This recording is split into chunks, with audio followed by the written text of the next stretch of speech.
Hey Bremerton, Josh Farley from the Kitsap Sun here. Happy holidays to you. I'm joined today by Bremerton City Councilman Jerry McDonald, who's got the inside scoop on where Santa's coming to Bremerton this Friday and Saturday night. Stick around.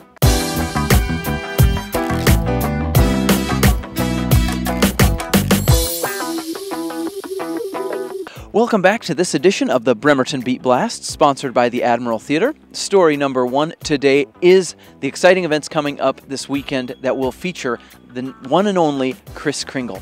Councilman McDonald, he's going to be here on both Friday and Saturday nights, isn't that correct? Yes, sir, it is. We got a great weekend scheduled for us.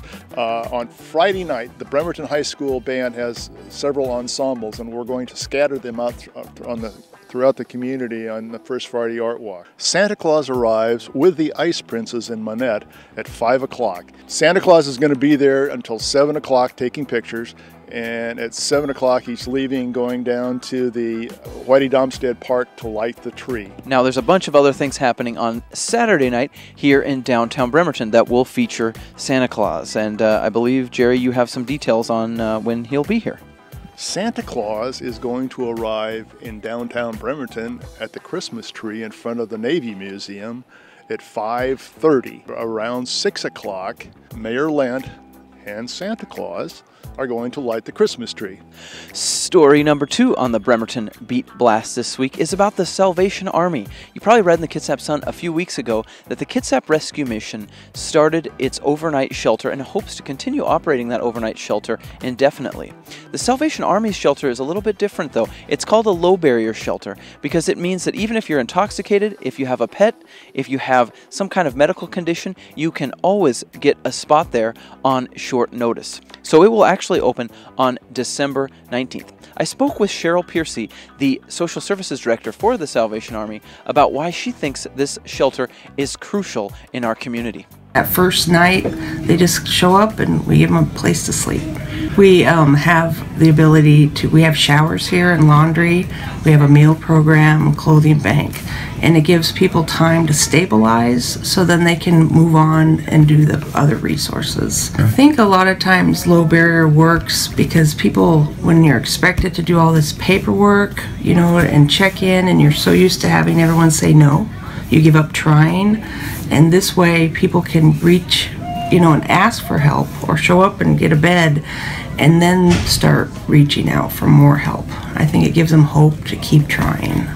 Story number three, annexations. I know it's a topic everybody gets excited about, but Bremerton has many what are called urban growth areas around the community, like Rocky Point, Navy Yard City, Gorst, Initai, Tracyton, that could in fact become part of the city. Residents of those areas will have to weigh the city's plans. The city is developing a website that will show you the cost difference for your utility and taxes, and that website should be unveiled in the coming months ahead.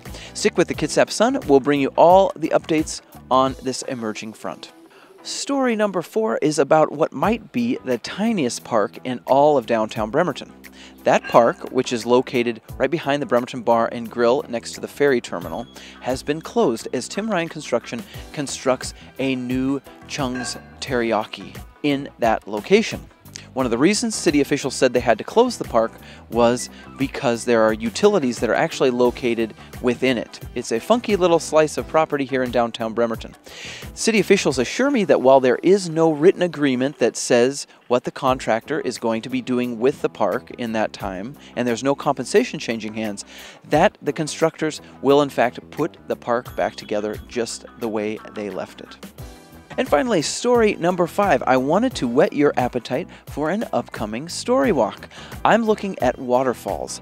Micah Kipple, who happens to be a geology student at Central Washington University, has been mapping waterfalls all over Kitsap County. I'm looking to identify one that we could do for an upcoming story walk. The one that I'm honing in on at the moment is Wright Creek Falls.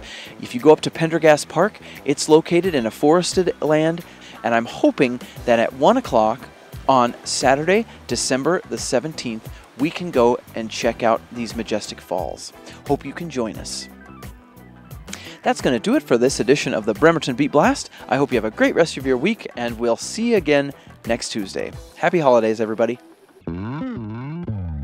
Jerry happens to know Santa Claus. Isn't that right, Jerry?